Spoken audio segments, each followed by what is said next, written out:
झारखंड के पूर्व मुख्यमंत्री हेमंत सोरेन को झारखंड हाईकोर्ट से जमानत मिल गया है, नियमित जमानत मिला है। इस वक्त बात करने के लिए हमारे साथ भाजपा के प्रदेश प्रवक्ता प्रतुल सहदेव हैं।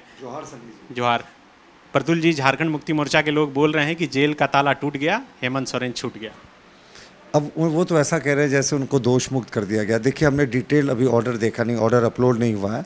जानकारी मिल रही है कि 3-4 बजे तक शायद ऑर्डर अपलोड होगा, तो उसके बाद किन कंडीशंस पे उनको बेल दिया गया, क्या कोई कंडीशनल बेल है या हाई कोर्ट ने क्या दलीलें देखी। और सुप्रीम कोर्ट ने कई जजमेंट्स में कहे हैं कि bail as a matter of right दिया जाता है, बेल को बहुत रेयर केसेस में डिनाई किया जाता है। तो अब हेमंत सोरेन जी को सिर्फ बेल मिला है, लेकिन झारखंड मुक्ति मोर्चा में तो ऐसा हंगामा बरपा है जैसे उनको दोषमुक्त कर दिया गया है। साहब, ये तो अदालती कार्रवाई का हिस्सा है। आज बेल, कल बाहर, कल अंदर, तो ये दोषमुक्त तो नहीं हुए हैं। अदालत ने उनको दोषी ऐसा थोड़ी है कि दोषमुक्त कर दिया, बेल मिला है। अब ग्राउंड्स क्या क्या हैं वो बहुत महत्वपूर्ण है, वो इंतज़ार करना चाहिए। अब जेल का ताला टूटेगा, हेमंत सोरेन छूटेगा, ये तो बड़ी हल्की बातें हो गई एक पूर्व मुख्यमंत्री के लिए। लेकिन वो कह रहे हैं कि आप लोग पूरी ताकत लगा के भी नहीं रोक पाए, देश के सबसे शक्तिशाली जांच एजेंसी को भी लगाए, वो भी कोर्ट में नहीं साबित कर पाए कि हेमंत सोरेन के खिलाफ कुछ है या उनके नाम पर ज़मीन है। हेमंत सोरेन भी पिछले दिनों जब सत्र में शामिल हुए थे एक दिन के लिए, तो वो भी बोले थे कि मेरे नाम से कोई भी एक कागज़ है तो कोई ला के दिखाए, हम पॉलिटिक्स से संन्यास ले लेंगे। अब तो कोर्ट भी वही मान गया, ऐसा लग रहा है। सब जुडिस मैटर है। और सनी जी, आपने भी ऑर्डर की कॉपी नहीं देखी, हमने भी नहीं देखी, तो कैसे कह रहे हैं कि कोर्ट मान गया। तो जब डिटेल ऑर्डर की कॉपी आएगी, और ये बेल का मैटर है, ये ट्रायल का मैटर नहीं है, क्यों कंफ्यूज कर रहा है। बेल कोर्ट ने किस आधार पर दिया वो ये नहीं है। और आप देखें, 15 दिन पहले हाईकोर्ट की डबल बेंच ने इनके अरेस्ट ऑर्डर को चुनौती देने वाली याचिका को निष्पादित करते हुए कहा था कि प्राइमा फेसी इनके खिलाफ आदिवासी की ज़मीन के गबन करने का जो आरोप ईडी ने लगाया उसमें सत्यता है। प्राइमा फेसी, ये मुझे केस नंबर जो क्रिमिनल रेट 68/2024 है, मुझे केस नंबर भी याद है। तो उस समय हाईकोर्ट ने यह भी कहा था कि ये जो आदिवासी विक्टिम कार्ड खेल रहे हैं, कि पूर्व आदिवासी मुख्यमंत्री को फंसाया जा रहा है, ये सिर्फ एक हारे हुए मुवक्किल की आखिरी कोशिश दिखती है। हाईकोर्ट ने ये 2 याचिकाएं अलग अलग थी, वो अरेस्टिंग की याचिका थी, अरेस्टिंग को चैलेंज की, और ये नियमित बेल की याचिका थी। तो नियमित बेल तो मैंने सर्वोच्च न्यायालय को इस बारे में बताया कि अनेक बार उन्होंने कहा है कि अगर कोर्ट संतुष्ट होती है कि अदालत से बाहर वो निकल कर टैम्पर नहीं करेगा या अन्य कंडीशंस होते हैं, तो सबूतों के साथ छेड़छाड़ नहीं होगी, तो बेल दिया जा सकता है। लेकिन ये कह देना कि आप लोग लगे थे, हम कब लगे थे साहब, हमने कहा था उनको आदिवासी ज़मीन। और जो कागजात की बात कर रहे हैं, तो ईडी ने तो ये अदालत में दस्तावेजों से सिद्ध किया कि ये जो पूरा गैंग था, जिसमें शेखर कुशवाहा थे, जिसमें तमाम लोग शामिल थे, और वो पूरा एक जिहादियों का गैंग था जो कलकत्ता में पेपर्स की बदली करता था, और हेमंत सोरेन के नाम पर बेनामी ज़मीन थी, जिसका पता सत्यापन उनके अभिषेक कुमार पिंटू जी ने भी खुद कहा था कि ये सत्यापन करने के लिए कहा गया। सीओ ने कहा कि अभिषेक पिंटू के पीपीएस के कहने पे किया गया। तो ये सब ट्रायल का मुद्दा है, बेल में ये सब नहीं देखा जाता। ये कोई जजमेंट नहीं हुआ है कि हेमंत सोरेन दोषमुक्त था।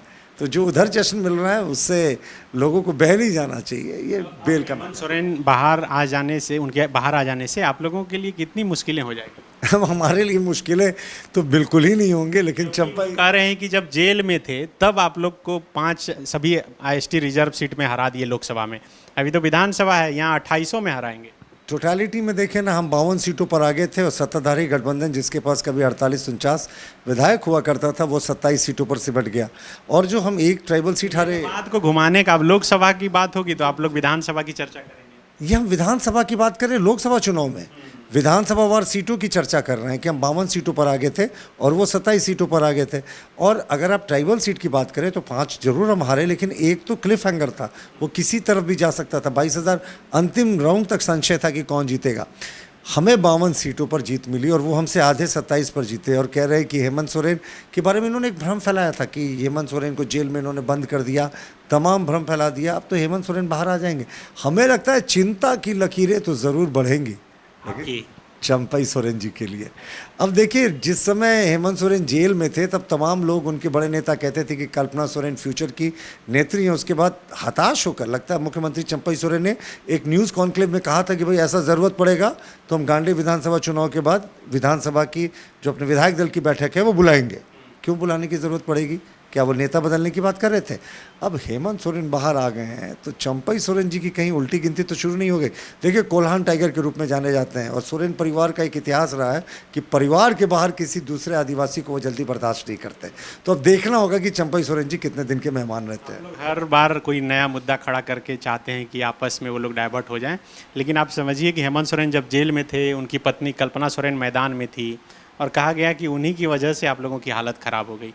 तो कल्पना सोरेन के बाद अब हेमंत सोरेन भी चुनावी मैदान में जब रहेंगे तब तो फिर और मुश्किलें हो जाएंगी। भाई, ऐसी हालत अगर ख़राब होना कह रहे हैं आप, तो हमें इससे कोई परहेज़ नहीं। 52 सीटों पर हम आगे रहे हैं और वो हमसे आधे सीटों पर आगे रहे, यही विधानसभा तक बना लय। अभी क्या विधानसभा का मुझे बता, लोकसभा चुनाव में जिन्होंने स्थानीय मुद्दों पर चुनाव लड़ा, सरना धर्मकोड के मुद्दे पे, 1932 के खतियान पे, और जब सबके अगर मैं आपको जवाब देना शुरू करूं तो जो इनके ही तत्कालीन आदिवासी कल्याण मंत्री थे, उन्होंने 2014 में फरवरी में सरना धर्मकोड को कह दिया था अव्यवहारिक है, इसको लागू नहीं किया जा सकता है।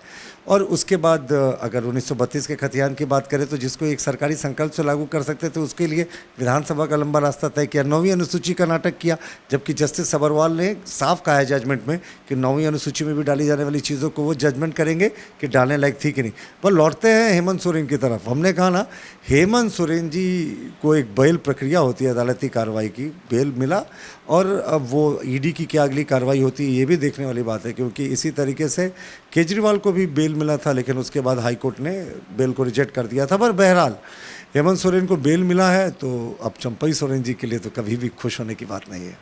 बिल्कुल, ये प्रतुल सहदेव थे जो कह रहे हैं कि हेमंत सोरेन को भले ही बेल मिल गया, वो बाहर आ जाएंगे, लेकिन हो सकता है कि चंपई सोरेन की मुश्किलें बढ़ जाए, क्योंकि उनके ही जेल जाने के बाद फिर चंपई सोरेन को जो है मुख्यमंत्री बनाया गया था। अब क्या होगा, जो कुछ भी होगा, झारखंड की राजनीति में बहुत दिलचस्प होने जा रहा है, क्योंकि अभी हाल ही में अब यहाँ पर झारखंड विधानसभा का चुनाव होना है। हर पार्टियाँ अब अलग तरीके से, नए तरीके से रणनीति भी बनाएगी। शुक्रिया। बायोम मेडिकल प्रिपरेशन का एकमात्र संस्थान जहां है complete digital classrooms, individual doubt counters, video lectures, student tracking system, library facility, 100% result oriented rankers batch, study package and class notes in PDF। Jharkhand के इतिहास में पहली बार नीट UG में 700 मार्क्स पार। 10th पास स्टूडेंट्स के लिए फाउंडेशन कोर्स और 11th पास student के लिए फ्रेशर कोर्स। 12th पास स्टूडेंट्स के लिए टारगेट कोर्स 18 अप्रैल से शुरू हो रहे हैं। Contact biome.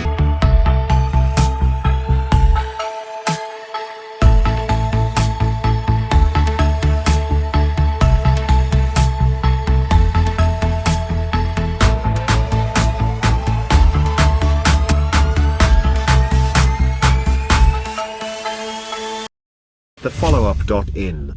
Like, share, and subscribe. www.thefollowup.in